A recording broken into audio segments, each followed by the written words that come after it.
Hello नमस्कार दोस्तों, स्वागत है आपका अपने यूट्यूब चैनल स्टडी और चैनल पर। तो देखिए आज हम बात करेंगे इंग्लिश ग्रामर में। देखेंगे इंग्लिश ग्रामर में क्या है। तो आज हम समझाएंगे past perfect tense. Past perfect tense क्या होता है और इसके मतलब कैसे सेंटेंस जो आते हैं, हम पास्ट परफेक्ट टेंस को कैसे बना चलते हैं। देखिए समझने के लिए आपको किताबों मिल जाएंगे, हर जगह मिल जाएगा, यूट्यूब पर बहुत सारे वीडियोज पड़े हुए हैं आपको मिल जाएंगे। लेकिन ये इतना सरल तरीका है, टोटल अधिकतर ज़्यादा हिंदी माध्यम से समझाया गया है। इतना सरल तरीका है, इससे सरल तरीके से समझाने के लिए वीडियो कहीं पर नहीं मिल पाएगा। ठीक है, इससे पहले आपसे थोड़ा सा अनुरोध है, यदि आप चैनल पर नए हैं तो सबसे पहले तो वीडियो को देखने के बाद में वीडियो को लाइक कीजिए और उसके बाद में चैनल के लिए सब्सक्राइब कर लीजिए, ताकि रोज़ आने वाली वीडियोज़ की जो नोटिफिकेशन है आपको सबसे पहले मिल जाए। ठीक है, तो देखेंगे सबसे पहले हम देखेंगे अफर्मेटिव सेंटेंसेज।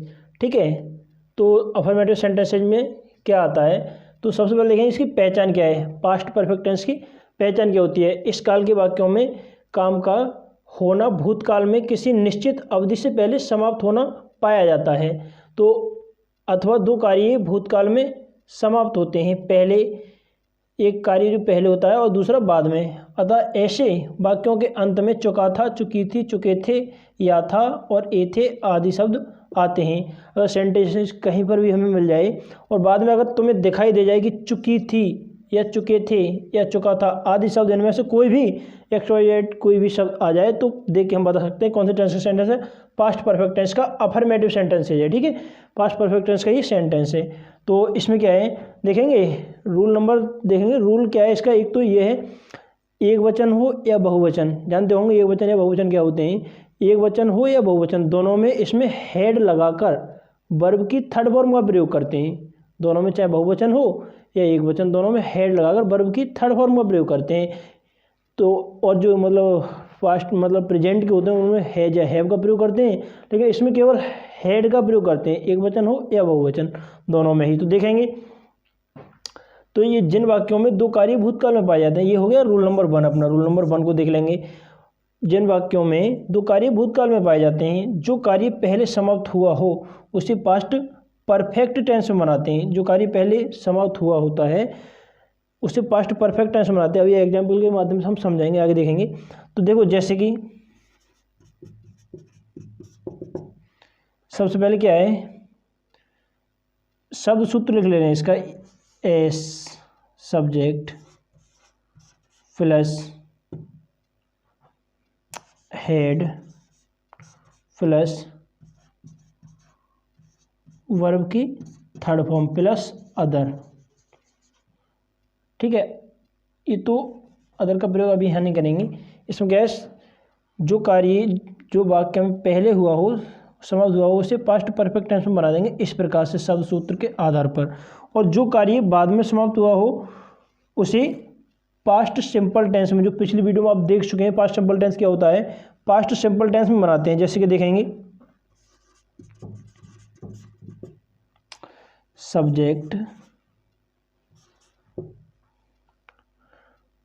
प्लस वर्ब की सेकंड फॉर्म। सिंपल टेंस में क्या होता है, जो पास्ट इंडेफिनिट टेंस होता है उसे ही सिंपल टेंस कहते हैं। उसमें वर्ब की सेकंड फॉर्म प्लस अदर का प्रयोग हो जाता है यहाँ के। ठीक है, तो इसमें क्या है, कुछ एग्जाम्पल हम देखेंगे।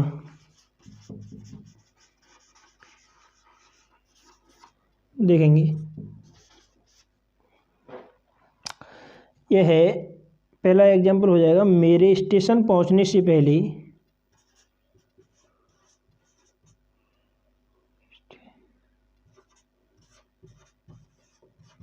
मेरे स्टेशन पहुंचने से पहले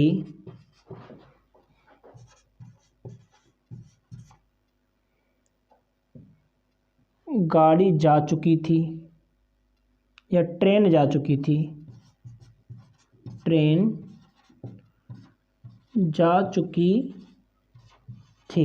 ठीक है, तो इसमें देखेंगे क्या है, मेरे स्टेशन पहुंचने से पहले ट्रेन जा चुकी थी। तो पहले इसमें कौन सा काम हुआ है, पहले मैं स्टेशन पहुंच चुका हूं या फिर ट्रेन जा चुकी है। तो जो काम पहले हुआ हो उसे खींचकर पहले लेके आएंगे। ट्रेन जा मेरे स्टेशन पहुंचने से पहले ट्रेन जा चुकी थी, तो पहले क्या है, ट्रेन चली गई, उसके बाद में मैं स्टेशन पर पहुंचा हूं। तो सबसे पहले क्या करेंगे, क्या बनाएंगे, द ट्रेन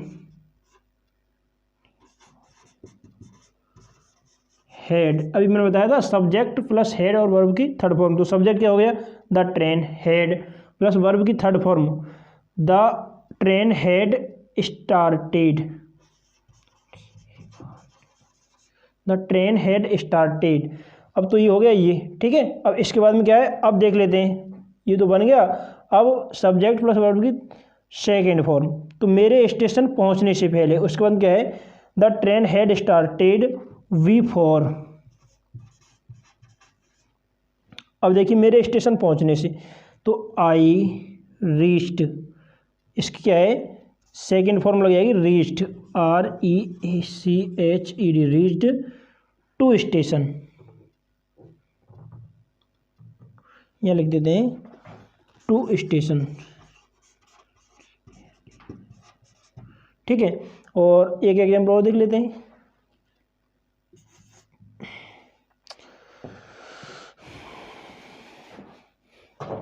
ये हो जाएगा, वर्षा होने से पहले मैं विद्यालय पहुंच चुका था।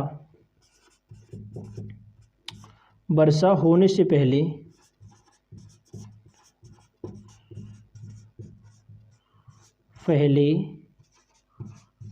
मैं विद्यालय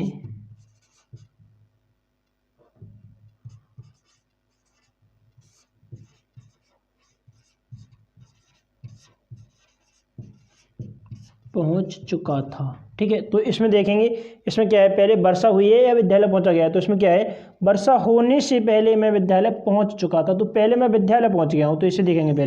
पहले इतना बना लीजिए पहले।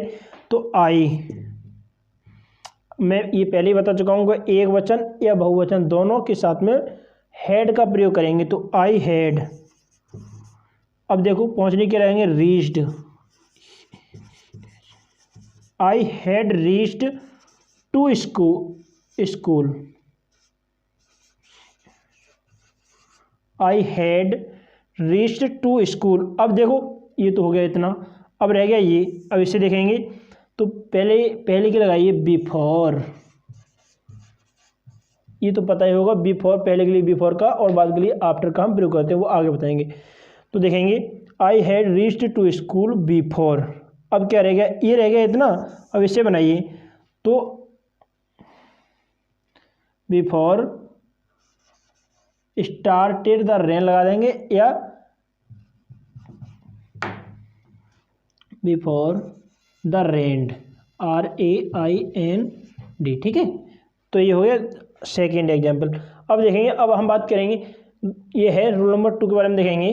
वाक्यों में बाद शब्द का प्रयोग होने पर बाद में होने वाला जो कार्य होता है उसे प्रिंसिपल क्लॉज बोलते हैं। प्रिंसिपल क्लॉज, इसे बोलेंगे प्रधान पद,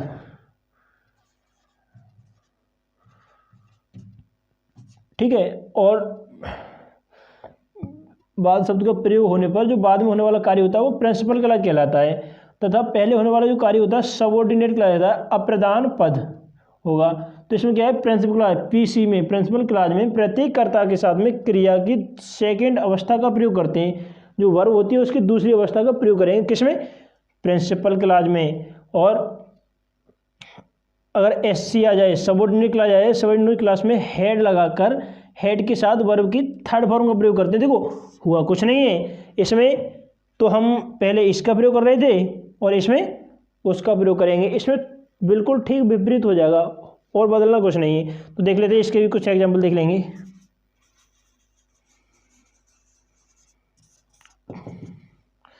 तो ये हो जाएगा, अपना पाठ याद करने के बाद राम स्कूल चला गया। राम स्कूल चला गया था, ठीक है। अब देखें इसमें क्या है, उसमें तो हम ये बना रहे थे जो काम पहले हुआ हो उसे। अब देखेंगे इसमें, देखेंगे पहले क्या है, राम स्कूल चला गया था, पहले इसे बना लीजिए इतना, तो बना देंगे Ram went to school, Ram went to school. अब देखो अब क्या रह गया, अपना पाठ याद करने के बाद। अब देखो इसमें हम किसका प्रयोग कर रहे थे, बिफोर का, लेकिन इसमें बिफोर का प्रयोग नहीं करेंगे, इसमें करेंगे after. Ram went to school after, AFT, after. अब राम क्या है, एक वचन है तो एक वचन के साथ क्या करेंगे हम, इसमें ही का प्रयोग करेंगे। ही हैड लर्नट, अपना पाठ है, he had learnt his lesson, his lesson, ठीक है।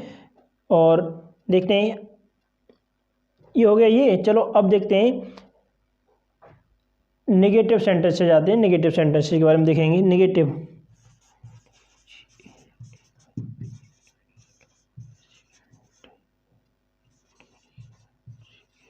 नेगेटिव सेंटेंस में देखेंगे क्या है। नेगेटिव सेंटेंस में होता कुछ नहीं है। नेगेटिव सेंटेंस में केवल कर्ता के बाद में इनमें देखिए, इनमें क्या है, इनमें केवल हेड के बाद नॉट का प्रयोग कर देते हैं। सेम टू सेम स्थिति वही रहेगी, सेम स्थिति यही रहेगी, लेकिन इसमें हेड के बाद केवल नॉट का प्रयोग कर देंगे। देखते हैं, डॉक्टर के आने से पहले, डॉक्टर के आने से पहले मरीज नहीं मर चुका था, है ना, नहीं मर चुका था। अब देखो इसमें क्या है, डॉक्टर के आने से पहले मरीज नहीं मर चुका था, तो इसमें क्या है, सेम स्थिति यही रखिए, कुछ मत बदलिए, ठीक है। तो क्या करेंगे, द पेटेंट, पेटेंट हेड, अभी मैंने बताया हेड के बाद केवल नोट लगा देते हैं। अगर रूल लिखना चाहो तो रूल भी लिख सकते हैं। रूल नंबर 1, नेगेटिव का रूल नंबर 1 डाल के लिख देंगे। इनमें केवल हेड के बाद नोट का प्रयोग कर देते हैं, बस ये लिख सकते हैं अगर रूल लिखेंगे तो, अन्यथा ऐसे ही समझ सकते हैं। The patent had not died, the patent had not died. अब क्या है, देखो ये तो हो गया ये, है ना। अब बाद में क्या हुआ है, डॉक्टर के आने से पहले, ठीक है, तो डॉक्टर बाद में आया है, तो इसमें before, before the doctor came, doctor केम, बस ये ऐसे बनाना है और कुछ नहीं करना है, ठीक है। तो अब ये तो नेगेटिव हो गए। अब देखते हैं इंटेरोगेटिव सेंटेंसेज। इंटेरोगेटिव सेंटेंस में क्या है, इंटेरोगेटिव सेंटेंसेज, यदि वाक्य का प्रारंभ प्रश्नवाचक शब्द से हो तो, यदि वाक्य का प्रारंभ प्रश्नवाचक शब्द से हो तो हेड को कर्ता से पहले लगा देते हैं और कुछ नहीं करते हैं। अगर प्रश्नवाचक शब्द से हो तो हेड को कर्ता से पहले लगा देंगे, ठीक है। तो देख लेते हैं इसका एक एग्जाम्पल। या क्या मेरे, क्या मेरे घर पहुंचने से पहले, घर पहुंचने से पहले मेहमान जा चुके थे,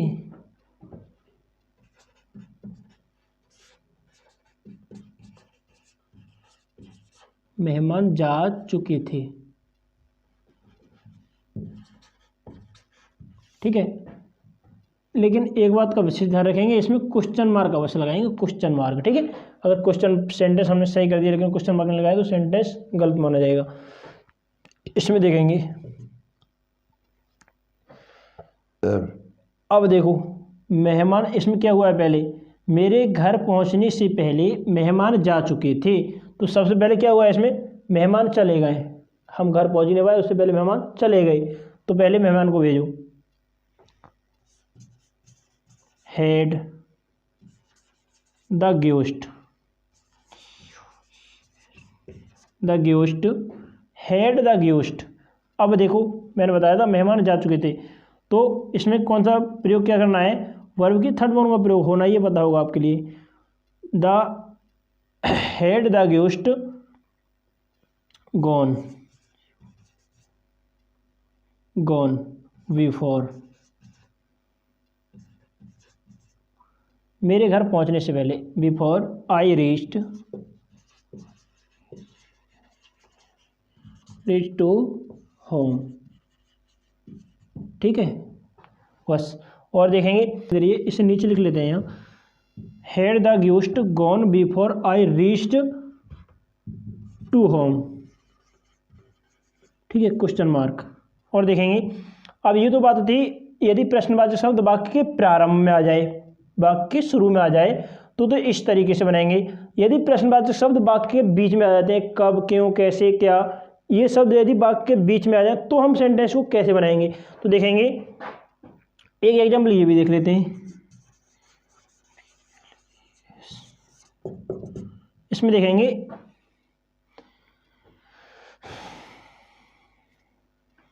यह है मेरे विद्यालय पहुंचने से पहले, विद्यालय पहुंचने से पहले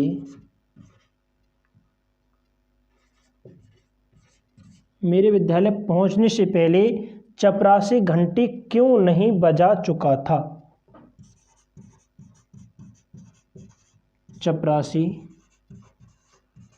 घंटी क्यों नहीं बजा चुका था।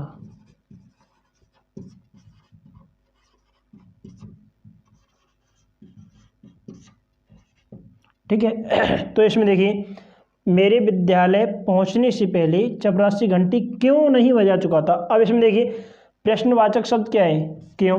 इसे उठाइए, इसे पकड़िए दांतों से खींच के और सबसे पहले लेके आइए इसके लिए। तो यहाँ से बनाइए चपरासी घंटे क्यों नहीं बजा चुका था, तो भाई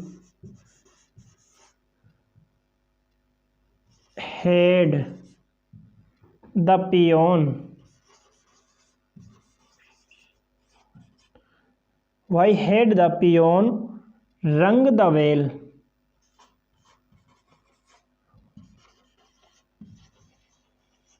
रंग द बेल बिफोर,